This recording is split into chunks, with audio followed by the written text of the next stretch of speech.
Hey Tommy, that is one dirty Kia Sorento. It's the brand new 2021, and the reason it's dirty is because we just took it up Tombstone to see how it does off-road, and that video will be published this weekend on TFL Off-Road. So if you're curious about this off-road, check it out this weekend. But Tommy, why don't you first give them a walk around so we can give them an intro into the new Sorento.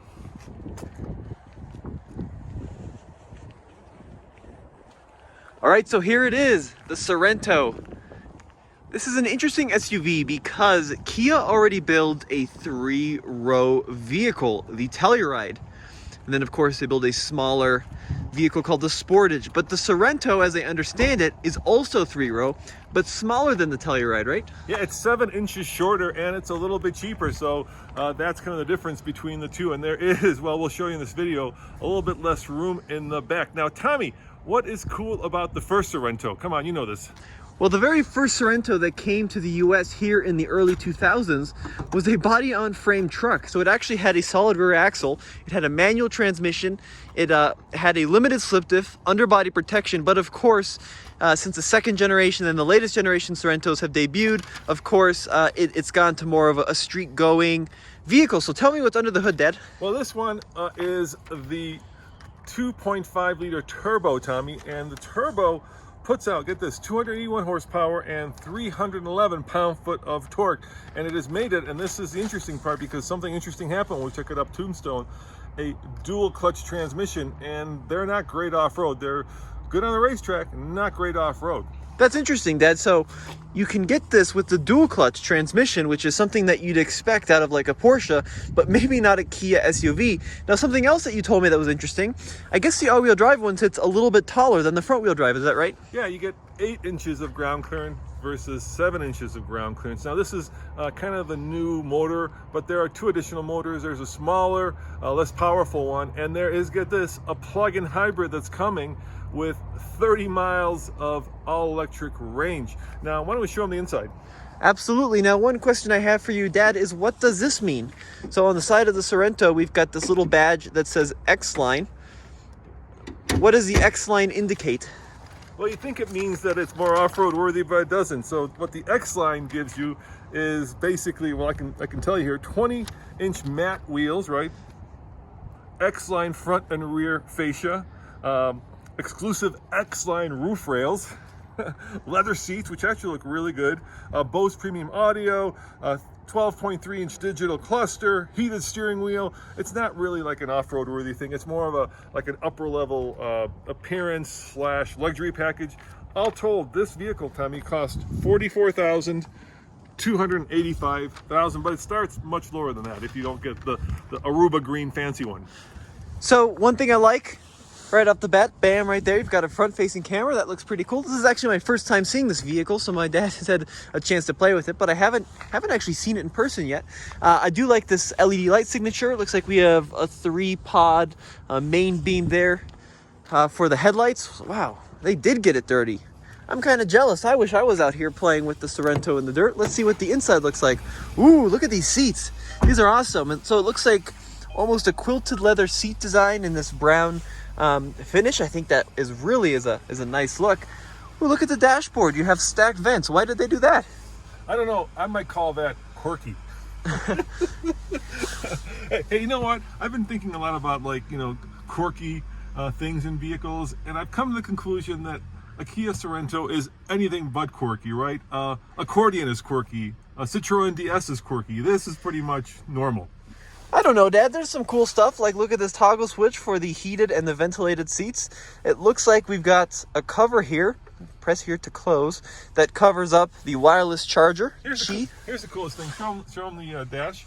Look what happens when I do the turn signal. Oh, see, it shows you what's to your left or to your right. Now that is pretty quirky. This is also pretty quirky. You usually don't see this, a locking diff. And this is very confusing. And we talked about this in the off-road video, which will once again be publishing, but there are all kinds of different modes. None of them is an off-road mode. So we have a locking diff, sort of, kind of, and we have hill descent control. And we've got some dirt there from going off-road, but we don't have an off-road mode. Now, I'd be curious to see if this is actually a center differential or if this is like a power takeoff unit. I think it's probably the latter. I don't think it's got a true center, but I'd have to do some digging on that. It's a very cool interior. I like the center stack design here with how they've incorporated the media screen, tune, and volume knobs. Great to see here. Is this the... Oh yeah, look at that. That's the climate control. 3 fan settings on auto. Dual zone automatic climate. There's a lot of stuff in this car. Yeah, there's a lot of cool stuff. It also has paddle shifters. A lot of your controls are in the on the steering wheel. It's got its full line of safety equipment, including like lane keep and proximity distance control. Shall we take it for a quick little zip? Yeah, let's go around the block. Let's go around the block. Oh, let me show you the camera. So this is really cool. So 360-degree camera. Really cool. Yeah, that's nice. Really cool. I can change it to different views. This is becoming kind of standard. I kind of gotta give Nissan the props up. They were the first to do that bird's eye view, but yeah, it's pretty cool. Look at all the fun features. So let's go for a quick ride. Now keep in mind this is a 3-row. Oh geez, hang on, I messed it up. Yeah, it's always confusing. This is a 3-row crossover, and you know, we did a video not that long ago. We were talking about taking the Defender up to Wyoming, actually, to go look for a vehicle that people didn't know was very off-road capable, and you can tell them what that vehicle is because we're still looking for one. Right. Well, we're still looking for a first-gen Sorento because they are surprisingly great off-road. Yeah, they're body on frame, and they have a true low range. Yeah. Which is pretty crazy. So let's just go around the block. I'll give it a little bit of the beans as we make this turn and just see how this turbocharged engine does. You know, 311 pound-foot of torque is a lot. I will say that it's very comfortable and quiet. It is very comfortable and quiet.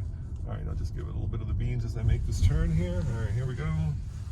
We'll give it a little bit of a... All right, let's see. Dual clutch. There you go. It's okay. There's a little bit of turbo lag, but then quick shifts. And, you know, if you're looking for something sporty in this class, this might be the vehicle. Certainly more sporty than off-roady. I think for most people, though, who are just looking for a comfortable vehicle to take them to work, take the kids to school, man, I mean, the amount of luxury you get.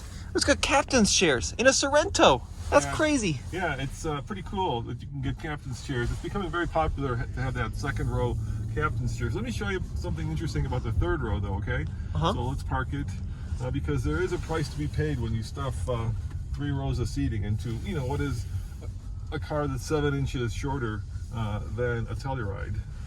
All right, so let me show you the issue, and let's do this. I'll jump in the back, and you take the key and open up the back, okay? Okay. And you'll see the problem right away. Oh, I like this. It's got the. Why don't you get working back there? It's got the the ignition style key, like out of a Stinger. That's nice. Now, to be fair, it's pretty easy. I'm 6'2", so I always struggle getting into the way back. But look how easy this is. Watch. One button. Oh, very nice. Yeah. All right, open up the back. Looks like it's a hold to pop the trunk. Oh, Andre left his boots in here, Dad, from your off-roading. Yeah, you see the problem? You see the problem? How much room there is? That's about all that fits back there. It's better than a 2-door Wrangler. I don't know what you're talking about, Dad. There's tons of room. Okay, so I'm sitting back here, right? I've got just barely enough knee room to actually fit back here. You see that? Yep. But go show them how much knee room the second row person has. All right, let's see. So this is my dad, 6'2". Oh, geez, now the second row's kind of cramped.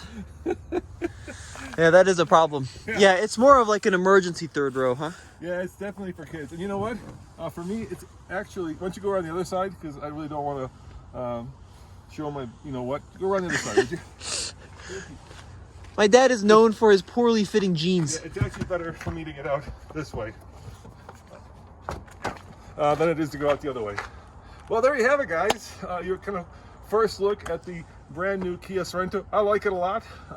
You know, I always love when we get cars dirty because, you know, it shows that we're using them.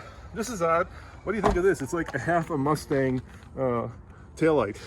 I love it. I think it's really cool. I don't know what this is, though. Why is there like a triangle on the seat pillar? That's kind of funky. And the roof rack is really, that's a pretty hefty set of roof rails. Yeah, it's pretty beefy. Overall, it's pretty cool. So Guys, once again, this has been your first look at the Kia Sorento. As always, this is Roman And Tommy. saying thanks for watching, and check out TFL Off-Road this weekend when we actually take this thing up Tombstone and see how it does. Ciao.